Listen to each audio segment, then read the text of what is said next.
Hello everyone, my name is Sazi and today I am starting a new series on my channel. आज हम बहुत ही beautiful journey start करने जा रहे हैं और इस सीरीज़ का नाम है English calligraphy series. This is a 30-day English calligraphy series. इस सीरीज़ में हम step by step English calligraphy सीखेंगे। अगर आपको ब्यूटीफुल हैंड राइटिंग पसंद है और आप अपनी नॉर्मल हैंड राइटिंग को कैलीग्राफी राइटिंग में बदलना चाहते हैं तो यह सीरीज़ आपके लिए है। Beautiful hand writing is an art. एक खूबसूरत लिखावट सिर्फ वर्ड्स को ब्यूटीफुल नहीं बनाती है बल्कि आपकी राइटिंग को एक अट्रैक्टिव एंड आर्टिस्टिक लुक भी देता है। तो चलिए सबसे पहले जानते हैं कि कैलीग्राफी होती क्या है।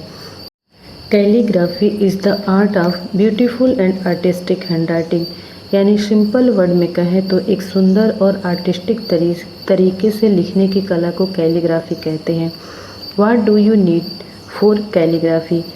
अब हम बात करते हैं कि कैलीग्राफी स्टार्ट करने के लिए हमें किन किन चीज़ों की ज़रूरत होगी। तो हमें कैलीग्राफी स्टार्ट करने के लिए दो चीज़ों की ज़रूरत होगी और वो है एक नोटबुक और एक डोम्स का ब्रश पेन। डोम्स का ब्रश पेन मैं इसलिए कह रही हूँ कि ये एक कैलीग्राफी ब्रश पेन है जो मार्केट में बहुत ईज़िली अवेलेबल होता है और ये बहुत ही स्मूथ होता है और बहुत फ्लेक्सिबल होता है जो बिगनर के लिए बहुत अच्छा माना जाता है। ऐसे तो आप कोई भी ब्रश पेन ले सकते हैं लेकिन मैं आपको रिकमेंड करूँगी कि अगर आप बिगनर हैं तो आप डोम्स के ब्रश कैलीग्राफी को यूज़ करिए। ये आपको 150 के करीब मिल जाती है मार्केट में। मेरे पास बहुत सारे कलर हैं लेकिन मैं बिगनर को ये डोम्स का ही कलर यूज़ करने के लिए रिकमेंड करती हूँ।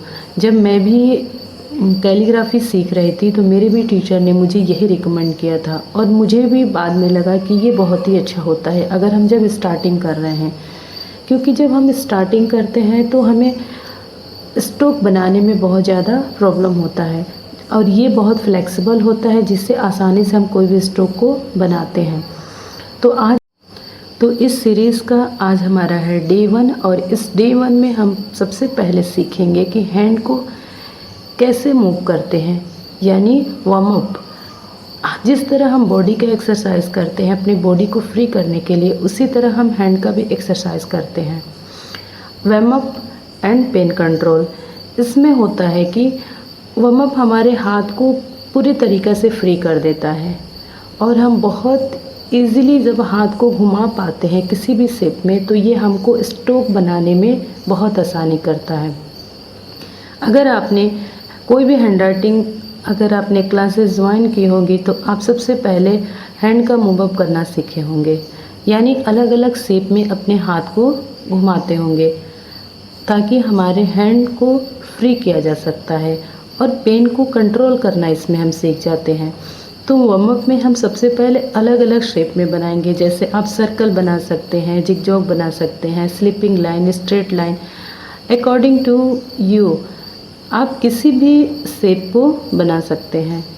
बस आपका टारगेट होना चाहिए कि हम अपने हाथ को जितना फ्री कर सकते हैं फ्री करें। और ये एक्सरसाइज सिर्फ आज के लिए ही नहीं है, आप लगभग 10 से 15 दिनों तक कम से कम 10 मिनट अपने हाथ का वार्म अप करें जिससे आपका हैंड पूरी तरीक़ा से फ्री हो जाए। आप कुछ भी लिखते हैं जैसे इंग्लिश, हिंदी या कोई भी सब्जेक्ट लिखते हैं तो आप बहुत ईज़िली अपने हैंड को मूव कर पाएंगे। तो सबसे पहले हम अलग अलग शेप को बनाएंगे और इसी शेप में प्रैक्टिस करेंगे, जो यहाँ पे मैं आपके साथ साथ खुद भी प्रैक्टिस करने वाली हूँ और आप बताइएगा कि मेरी प्रैक्टिस कैसी है।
तो फ्रेंड्स, आज मैंने अपनी चैलेंज को कंप्लीट कर लिया।